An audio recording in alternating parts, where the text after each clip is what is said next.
মানুষের মেহমান করেছেন আল্লামাহুল বায়ান। আপনি ভেবে দেখুন, আপনি যে কাজ করতে যান বেশিরভাগ মুসলমান বিসমিল্লাহ পড়ে না। ঠিক বললাম না? দোকানের চাবি খুলবেন, সকালবেলায় উঠে বিসমিল্লাহ বলে চাবি খুলতে হবে। কিন্তু পশ্চিম বাংলায় বহু মুসলিম দেখিয়ে দেবো, সকালবেলায় উঠে চাবি তো বিসমিল্লাহ বলে খুলেই না, আবার সেখানে দোকানে ধূপ দিচ্ছে, ধূপ বরকতের জন্য। ধূপে বরকত, গোবর দিয়ে তৈরি হয় ধূপ, তাতে বরকত পাবি। নাউজুবিল্লাহ। মুসলমানের এই আকীদা যে আমি নামাজ পড়বো না, রোজা রাখবো না, বিসমিল্লাহর ইস্তেমাল করব না। আরে বিসমিল্লাহ বরকত আছে, আপনি বিসমিল্লাহ বলে দোকান খুলুন। যখন কেউ কি মাল দিবেন বিসমিল্লাহ বলে দেন, বিসমিল্লাহ বলে।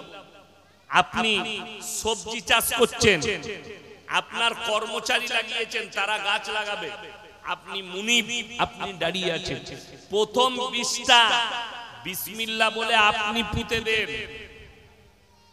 প্রথম বীজটা আপনি রোপণ করুন বিসমিল্লাহ বলে, আপনি বরকত পাবেন। আজকে কই বিসমিল্লাহ? কই মুসলমানের? না খানাই বিসমিল্লাহ, না কোনো কাজে বিসমিল্লাহ। তো আপনি এই বিসমিল্লাহ জানেন না কেন? আপনার কাছে দ্বীনি ইলম নেই বলে আপনি বিসমিল্লাহর ফজিলত জানেন। এই বিসমিল্লাহর বড় ফজিলত। বাড়িতে মায়েরা সবজি কাটে, এরাও বিসমিল্লাহ পড়ে না, পড়ে পড়ে না। বিসমিল্লাহ বলে সবজি কাটো, বিসমিল্লাহ বলে কাজ শুরু করো, রান্না বান্না শুরু করলে বিসমিল্লাহ বলে শুরু করো। কই? যার কারণে না আমাদের রুজিতে বরকত আছে, না খানায় বরকত আছে। বেশিরভাগ মুসলমান জানে আমি ব্যবসা করছি, আমার একটা কারবার আছে, আমার ব্যবসা আছে, এ বরকত নাই। বরকত একমাত্র কোথায় আছে? এই মুসলিম জাতি, আমাদের সমাজ, এরা জানে আমি যতই পাপ করি, যাই করি, আমি নামাজ পড়ি বা না পড়ি, রোজা রাখি বা না রাখি, কোনো অসুবিধা নাই। বরকত নিতে গেলে একমাত্র হুজুরদের কাছে তাবিজে বরকত নিতে হবে।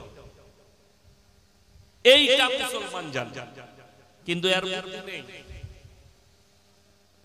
যে তাবিজে যদি বরকত পাওয়া যেত, আমরা হুজুররাই আগে বড় লোক হতাম।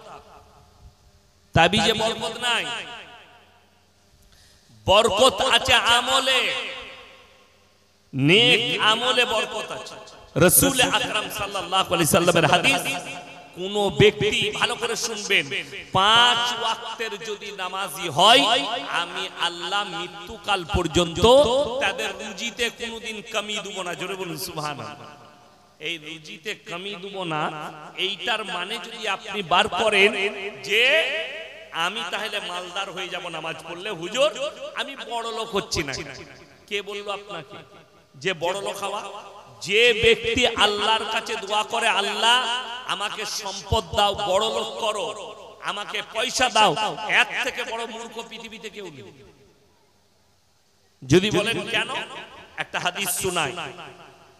যারা গরিব মানুষ আছেন, যারা খেটে খান, মোটামুটি সংসার চলছে, যারা মধ্যবিত্ত আছেন, তাদেরকে অনুরোধ করে বলছি হাদিসটা ভালো করে শুনবেন। রাসূল আকরাম সাল্লাল্লাহু আলাইহি সাল্লাম হাদিস বর্ণনা করলেন, হে আমার সাহাবীরা শোনো, পৃথিবীর মধ্যে যেগুলো একজন মালদার মুমিন ব্যক্তি, মালদার কি বললাম? মালদার মানে বড় লোক, ধনী, একজন ধনী মানুষ মুমিন ব্যক্তি, তার থেকে একজন গরিব মানুষ মুমিন ব্যক্তি 500 বছর আগে জান্নাতে প্রবেশ করবে। জোরে বলুন সুবহানাল্লাহ। এটা রাসূলের হাদিস। আল্লাহর কাছে মুমিন বান্দা দোয়া করবে কি, আল্লাহ মৃত্যুকাল পর্যন্ত তুমি আমাদেরকে ইজ্জতের রুজি দান করো, মৃত্যুকাল পর্যন্ত ইজ্জতের রুজি দাও। রাসূলের হাদিস, যারা আল্লাহর রাস্তায় দিনের পথে থাকবে, আল্লাহ মৃত্যুকাল পর্যন্ত তাদেরকে ইজ্জতের রুজি দান করবেন। জোরে বলুন সুবহানাল্লাহ।